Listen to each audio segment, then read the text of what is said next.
Bienvenue sur le MOOC digital de l'école EPSA Ville de Paris. Nous sommes aujourd'hui avec Rémi Mathis, qui est conservateur à la Bibliothèque nationale de France depuis 2010, président de Wikipédia France de 2011 à 2014 et enfin auteur du livre Wikipédia dans les coulisses de la plus grande encyclopédie du monde qui a été publié à peu près à la mi-janvier, donc c'est tout récent, tout frais, et c'est donc de l'encyclopédie Wikipédia dont on va parler ensemble aujourd'hui.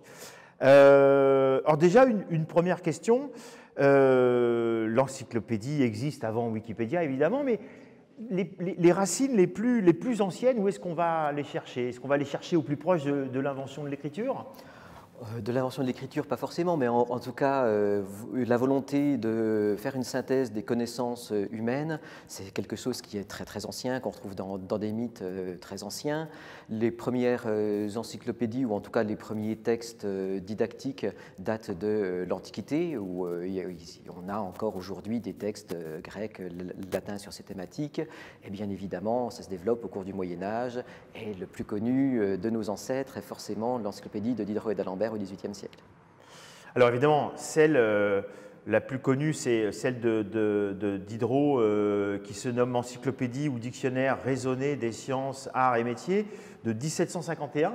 C'est en effet à ce moment-là que naît la version contemporaine de l'encyclopédie.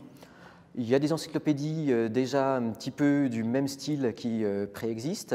Ce qui est intéressant dans celle de Diderot et d'Alembert, en dehors de son rôle intellectuel fondamental, de diffusion d'une connaissance nouvelle, d'une volonté de rupture avec le passé, c'est aussi que ça fait intervenir un très grand nombre de personnes.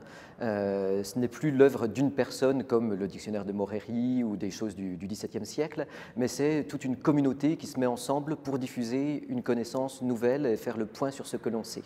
Et donc on se rapproche finalement pas mal de Wikipédia, ou alors à l'inverse, Wikipédia se rapproche de cette encyclopédie. Alors ce qui est intéressant, c'est que Wikipédia finalement a émergé, c'est la création en 2001, mais a émergé finalement d'une sorte de cocktail du moment et qui est dans la continuité des encyclopédies, mais aussi lié beaucoup à la communauté du logiciel libre, et notamment de quelqu'un qu'on est une des personnes les plus importantes à l'initiative, qui s'appelle Richard Stallman.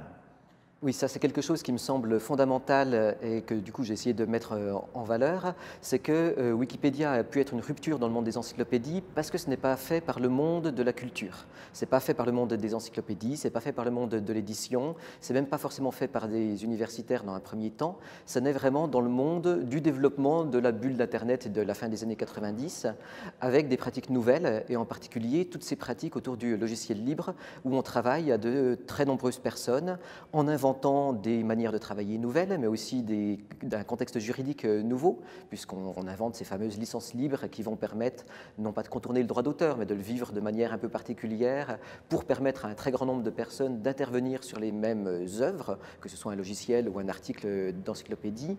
Et donc, le fait vraiment que ça soit né, non pas dans le monde de l'édition du livre papier, mais dans le monde de l'Internet, va vraiment façonner ce que sera Wikipédia.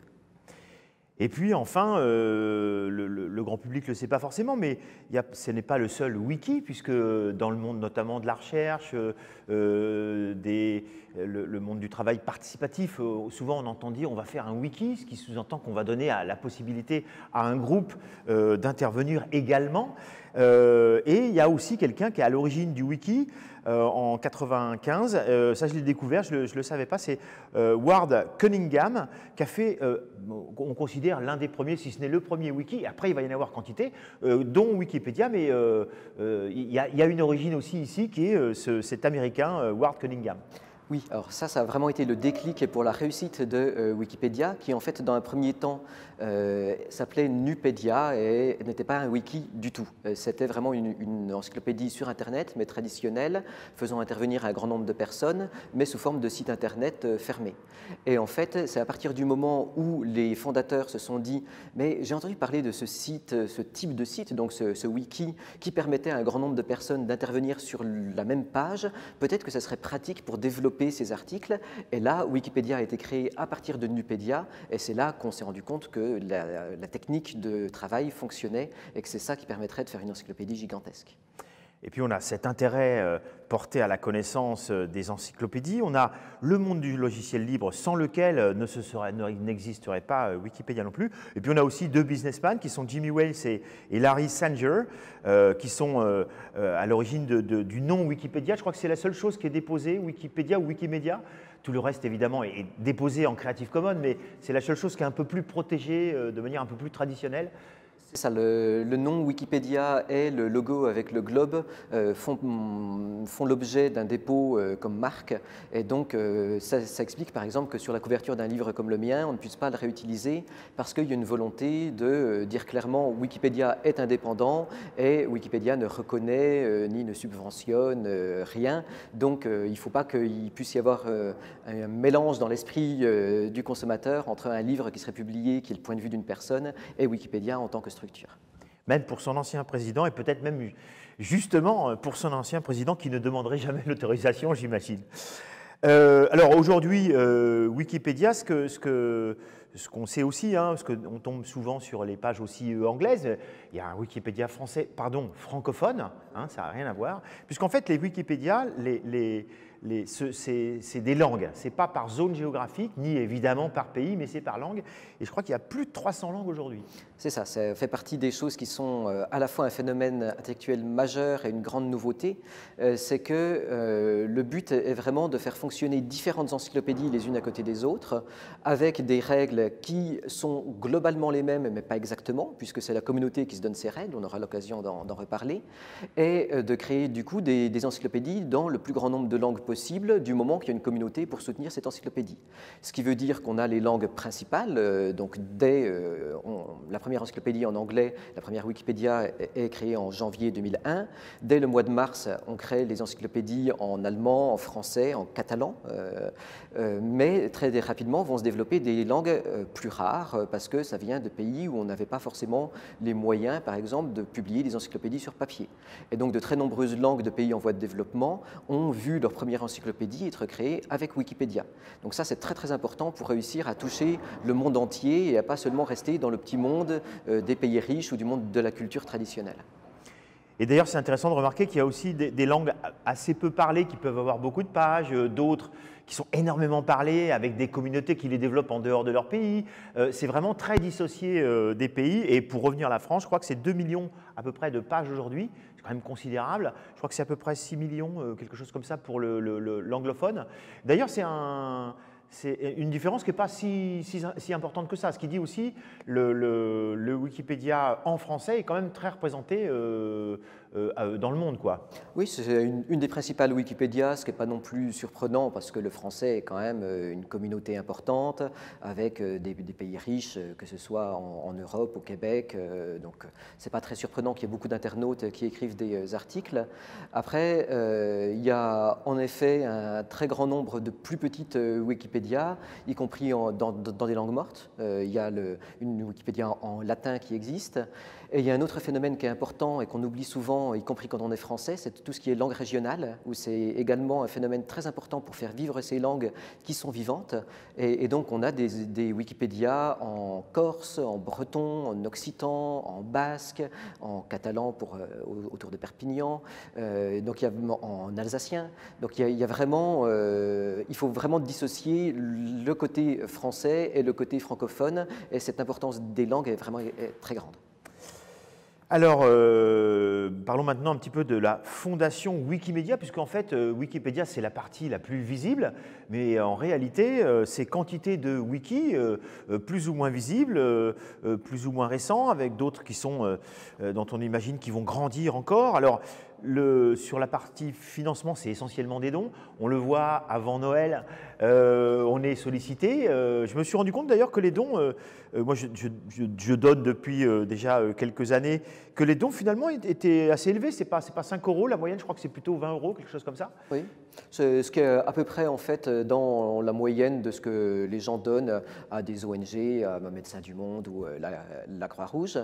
Après, en effet, il faut bien faire la distinction entre les sites internet qui sont essentiellement des lieux de travail, des lieux de lecture, et la structure par derrière, avec deux types de structures, pour dire les choses très vite, et on peut en creuser ensuite, qui est donc la Wikimedia Foundation, qui est une structure internationale, qui est l'hébergeur de toutes les Wikipédias, donc des 300 Wikipédias et des sites frères de Wikipédia, dont on reparlera, et par ailleurs, ce qu'on appelle les chapitres, comme Wikimedia France, dont j'ai été président, mais il y a l'équivalent dans les différents pays, et là on fonctionne bien par pays et non pas par langue, qui elles vont être une espèce d'interface entre la communauté des contributeurs et la société, qui va donc développer des partenariats, répondre aux médias, faire des ateliers, faire en sorte que la communauté fonctionne bien finalement.